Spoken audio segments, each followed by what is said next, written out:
Check, check. Hello.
Hello, check, check.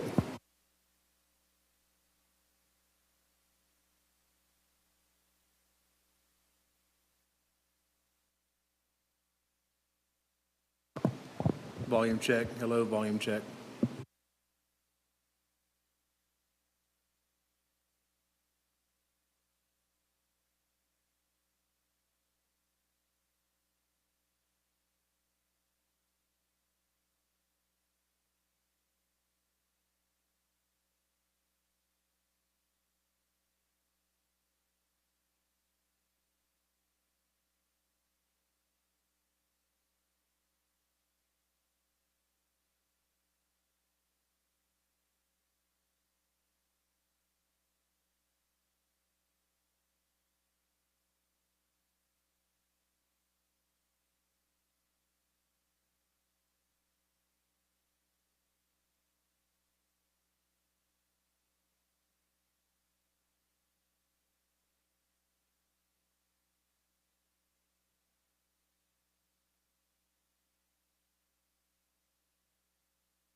workshop meeting of the Moreland Independent School District being held August the 7th, 2023. Beginning at 5 p.m. in the middle school library, 678 Success Drive. A live stream and recording of the meeting will be available for viewing on the district YouTube channel. The subject to be discussed or considered upon of which any formal action may be taken are listed below. Items do not be taken in the same order as shown on this meeting notice. Unless removed from the consent agenda, items identified within the consent agenda will be acted on at one time. Roll call. Board Manager Terry. Board Manager Elders is absent at the present.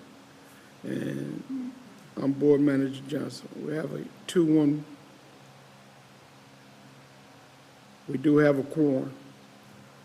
We still would please stand for the pledge and remain standing for a moment of silence.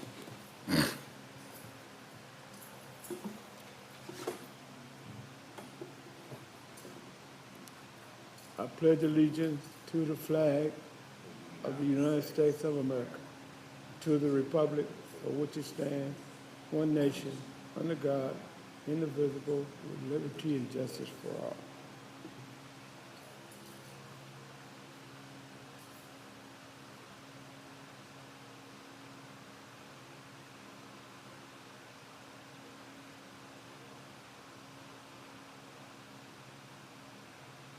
Thank you.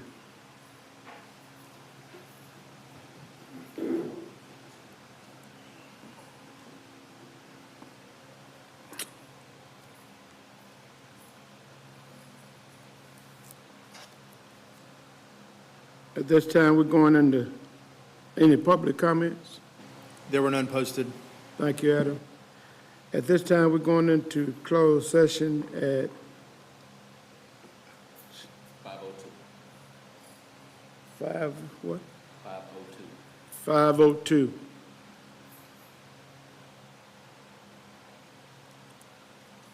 Prudent to Texas Government Code, Section 551.074, deliberation of personnel matters. We're in closed session.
session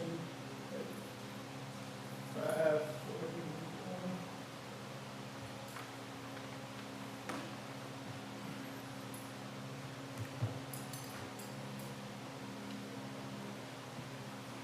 Next, superintendent report. Good evening, Board President Johnson, members of the board. Tonight, we'll begin with meaningful conversations in the bond 2022 update with Mr. Bustamante. Good afternoon, Board President Johnson, members of the board, Dr. Henson. The district continues to have meaningful conversations with all of our stakeholders and vendors just to ensure a successful project delivery. Our next Bond Advisory Committee meeting will be tonight following our board meeting starting promptly at 6:30 p.m. Few updates for Legion Field. The new shot put and discus spaces at Legion Field are almost complete, and we anticipate those two areas being complete by track season. The track base is expected to be completed within the next 2 to 3 weeks, and that's just the track base, not the complete track, but the track base will be completed in 2 to 3 weeks. Construction crews are also working on the drainage system just to ensure that everything's functioning properly. The turf is on site. The new turf delivered Thursday morning, and the installation for the turf is scheduled for August the 14th. Fieldhouse renovations continue, creating a space for our female athletes and for our female coaches. A lot of cosmetic upgrades for those spaces. Also the concession and restroom stands, restrooms, those renovations continue, and we are almost complete with the concession and restrooms renovations. Few pictures you can see this project is moving pretty quickly. A couple of pictures from the drain, a couple of pictures from the shot put area, and you can see those black poles are for the new fence that's going to be installed. A few more pictures. The pictures on the top left corner is a picture of the turf, so that's definitely exciting for us to have the turf on site. That's the last step in getting the field surface completed. Nice aerial picture on the right-hand side for Legion Field. These are the updates that I was just talking about, concession stand and the restrooms and the field house.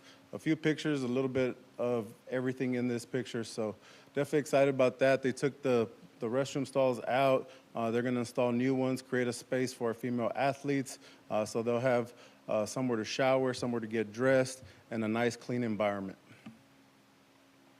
Any questions? Thank you. Next, we will have the Reading Academy's update by Ms. Nikki Edwards.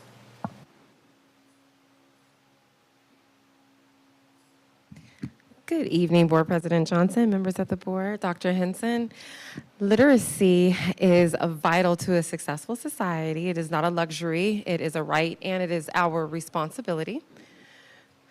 Just want to give you a little background behind the why behind Reading Academies. It is the science of teaching reading. It does focus on comprehension at our most foundational levels. It is required by the state of Texas for all kindergarten through third grade teachers.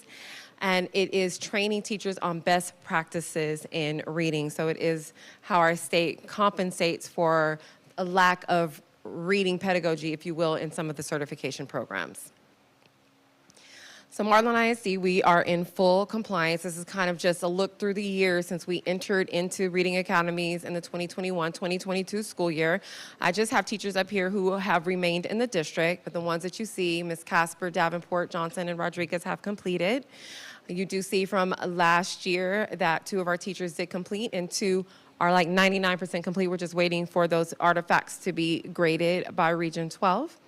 Currently, we have our new teachers that are onboarded for this year, Ms. Judy, Ms. Lynn, and Ms. Rivas, who are entering into this particular cohort. And then we plan on implementing this for Ms. Jade Carroll and Sonia Hayes. They are both teacher assistants on our campus, which is not required for teacher assistants. However, they are providing instruction right now to students in grades K through 3, so we feel like it's advantageous to support them in that manner.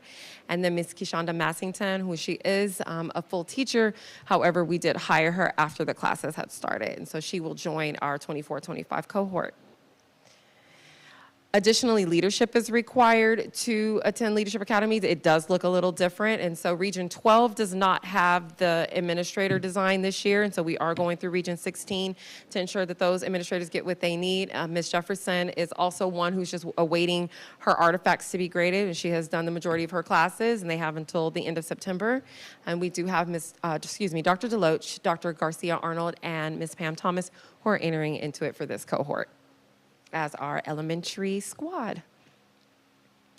So this year, Reading Academies are housed for our teachers, they are housed at Region 12. And so here are the dates that those teachers will be off campus and at Region 12 getting great learning on the science of teaching reading. Are there any questions?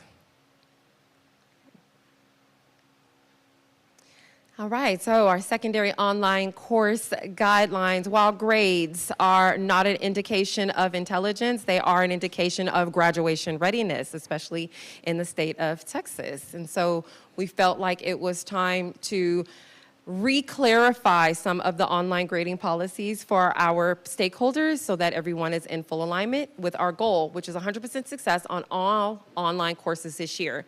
How are we going to do that? Through clarity and consistency, in our practices. So just kind of highlights, you have the actual document that outlines what we sent home during our I almost called it the Bullpup Press. What was the Bulldog Academy? Bulldog Camp. We had several sessions of our Bulldog Camp. And we went over extensively with our stakeholders, our students, and our families. I just want to highlight a little bit here. The district expectations are that we are going to provide the access, the space, the resources, and the facilitator for our online courses. The students are expected to complete their weekly assignments with, of course, a 70% or higher. They need to attend class at least 90% of the time. Even though it is online, they need to be in class and engaged. And they are going to communicate any of their concerns directly with their teacher so that we can work together to ensure that they are on track. The family expectations that were communicated with them is that they're monitoring their students' progress and that they are communicating with campus administration. We specified that communication is directly through email or through the phone, but the more that we can work together to ensure alignment, our kids will be good this year.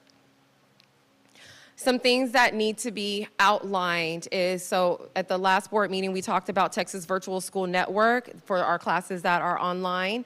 There are some differences in how we are reporting grades for that and throughout the year versus our Apex courses, which we mostly use for our credit recovery. However, we do have a couple courses that we are housing for first time through our Apex. The difference in the reporting, of course, both of them will have a P for progressing. If the parent logs into their student or parent portal, they will see a P for progressing. However, for TXVSN courses, we will update with the accurate grade every 6 weeks as we get grades from Pasadena ISD. And for Apex, we will update at the end of each semester. How can these grades be accessed if a parent wants to see in real time how they're doing? They're updated every week in Blackboard through TXVSN, and through Apex, they are updated as students complete their work. The most accurate grade is only reflected once a student is at 100% progress met in Apex. For TXVSN, grades, if they are not received, if work is not received, they will receive a 0. This was highly emphasized with our students, and we are closely monitoring that. However, students do have the ability to make up their grades, any poor grades, especially 0s, throughout that 6 weeks. In Apex, they do have the entire semester. It is not punitive, even though it is not recommended to wait until the end.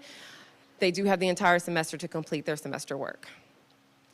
And lastly, how do we access the current grade? Through Blackboard for TXVSN, this is for parents, and through Apex. The way that the most accurate grade is calculated in Apex, of course, is the progress percent times their grade to date, of course, divided by 100. Are there any questions? Thank you. Board President Johnson, members of the board, I do want to thank Ms. Edwards for her leadership over the online course guidelines, from not only taking feedback from parents and from the community. She's been able to work hand in hand also with the partner school district from TEA. And so there is an attachment of the guidelines that we're giving out to all the parents. So I do want to give her credit for her work on that. Next, we'll have the 23-24 Student Code of Conduct by Dr. Stacey Parker. All right. Good evening, Board President Johnson, members of the board, Dr. Henson. Safety continues to be our top priority, and as such, we continue to outline expectations of conduct for all of our students. And so for the 2023-2024 Student Code of Conduct, that is governed by FO local policy, and basically it states that our district rules of conduct are outlined in our Student Code of Conduct, and they're established. Some of the highlights of our Student Code of Conduct is that it does encourage our students to be responsible. It addresses our statutory requirements under Chapter 37 of the Texas Education Code, which focuses on some of those non-negotiable behaviors and how to address those. And then it focuses also on a positive approach to student support and correction. So we do follow a process each year for adopting our new code of conduct. We first review the prior and make necessary revisions. We create an outline of any new items to include in the student code of conduct or to exclude. We review that, take it before the executive cabinet to review, and then we distribute that handbook, which is accessible on our webpage. Are there any questions? So also, the student handbook serves as a comprehensive guide to communicate our rules, our policies, our expectations to both students and their parents and our guardians. So in the true fashion of the Code of Conduct, the student handbook is similar, but it's governed by our FN local policy. Some of the highlights from that handbook is that it highlights and focuses on regular and punctual attendance, helping to ensure the behavior standards set forth by the Code of Conduct, just highlighting our anti-bullying policy and ensuring student safety. And then it has a piece in there about our parental rights and focuses in on our career and technical education programming. It follows the same process as the Code of Conduct with looking at the old, making necessary revisions, presenting that to the executive cabinet, and then posting the approved version on our website. And those handbook links are included in your board packet. Are there any questions? Lastly, so each year, of course, we always, again, have a focus on safety, and school safety audits help us find risks to help support a safe and learning environment. And so by identifying the potential hazards and vulnerabilities, we can implement necessary measures to just prevent any accidents, injuries, or necessary emergencies. And so through and guided by the Texas Education Code and TEA, the Texas School Safety Center requires regular audits to be conducted, and we are obligated by that code to report findings every 3 years to the board. And so we are in year 3 of conducting the audits. In those audits, you will see where we have addressed questions of our routines, how we ensure safe parameters, but then also we included an addendum where we are required to take staff and faculty's feedback on how we can keep the district safe, and they include that verbiage with the audit that we submit. Are there any questions? Thank you. For consent, we'll have the 23-24 Employee Handbook by Mr. Jesse Bustamante. Board President Johnson, members of the board, Dr. Henson, the Employee Handbook serves as a comprehensive guide for all of our employees, providing information on our policies, practices, and expectations while working in Marlin ISD.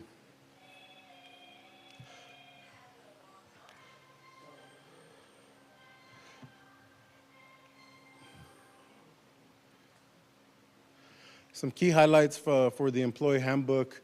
We added the academic requirement for the attendance requirement for the academic stipends, and then the CDL requirement for all of our athletic and fine arts stipends. To be eligible for academic stipends, teachers can miss no more than 3 days per semester. And then to be eligible for an athletic stipend, coaches must obtain their CDL license. We also included the blackout days that limit the use of state and local leave during these days. And we also added the Pregnant Workers Fairness Act to local considerations. It's a new law that requires covered employers to provide reasonable accommodations to a worker related to pregnancy. This is our employee handbook committee, several employees from different departments. Our process, so we reviewed it and made any revisions. We submitted it to our council team for review, and we're here tonight asking for consent to move forward and distribute the employee handbook to all of our employees. Are there any questions?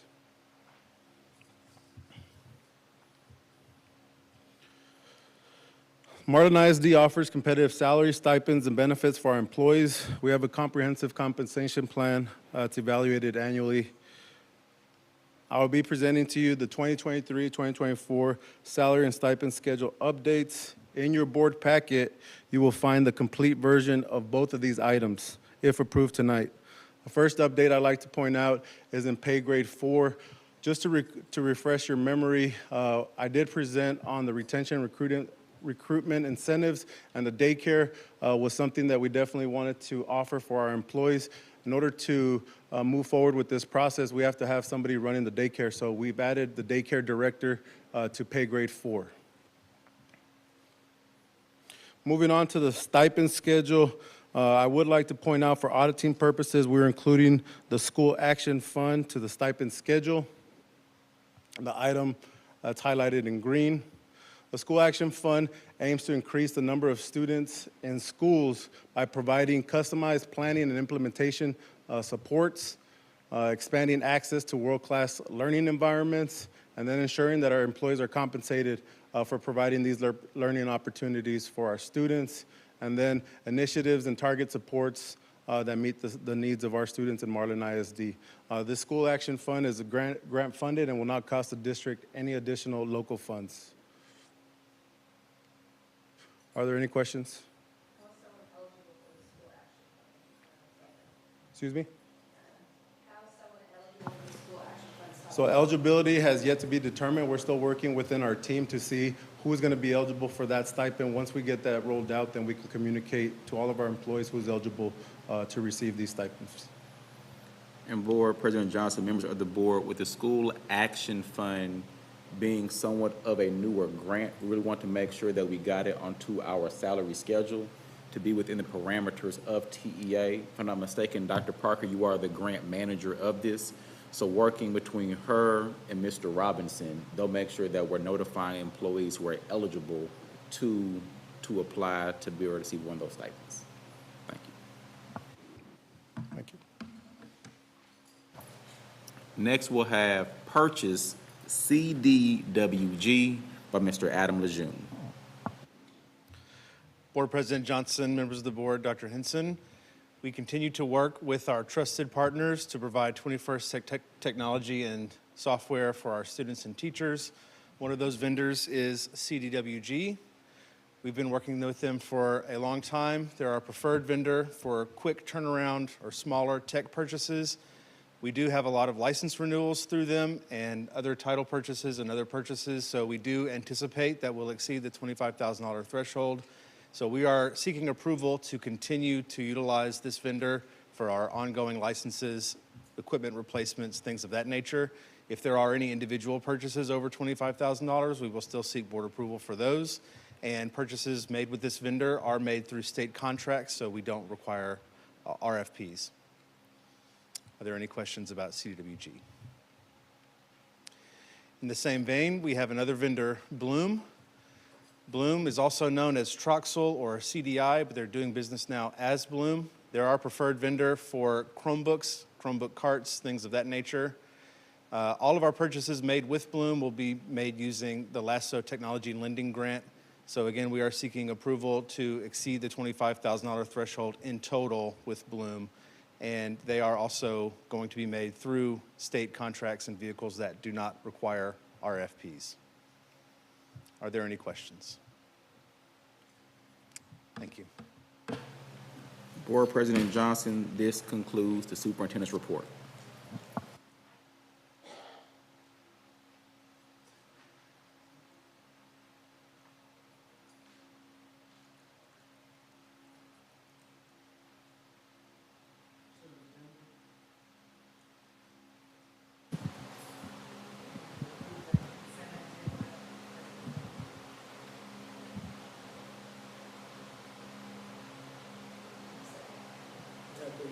second. Any further questions? If not, we ready to vote. All in favor, raise your right hand. Motion passed 3-0.